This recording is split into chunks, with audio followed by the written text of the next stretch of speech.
a character or anything like that.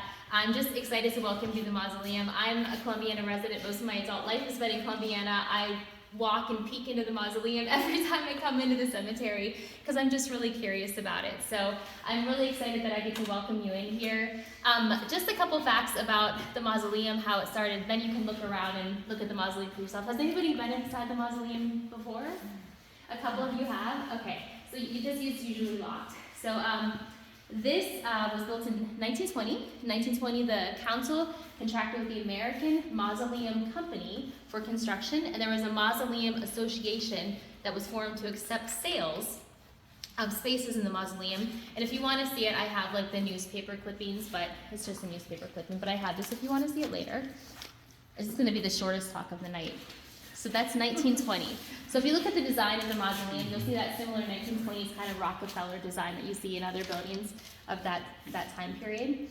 This was actually finished in 1921, December 1921. When you walked in, you might have noticed a fireplace as well. You note there's no electricity or anything in the mausoleum, so that's how everything was heated if something needed to happen or take place in the mausoleum. And again, I have an article if you want to view that afterwards. So 1921 was when this was dedicated and opened, but sales began in 1920. In 1932, the final 3 places in the mausoleum were sold, and it's believed that this is the first mausoleum in the U.S., or in eastern Ohio, to be completely sold out. So it was a very popular mausoleum. In 1937, the village council was not sure who owned the mausoleum, and they asked somebody to look into that. That was 1937.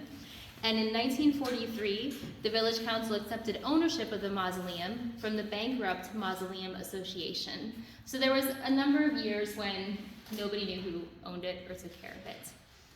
And that's the whole story of the mausoleum. So just take a few minutes, look around. I do have a flashlight if you need it. There's I've seen people buried here who died in 1999 up there. I've seen some 1920s in different places.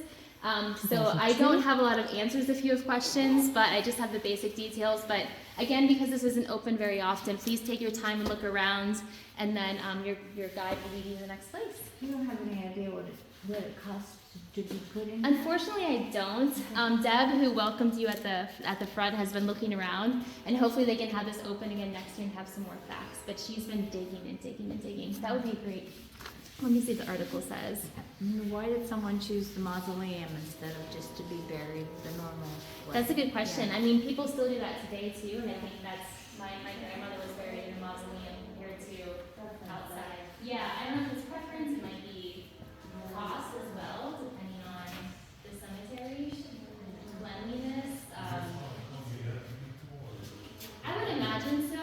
Yeah, I would imagine so. Columbiana people, you could probably look them up on Find a Grave. This is a great flashlight, oh my gosh.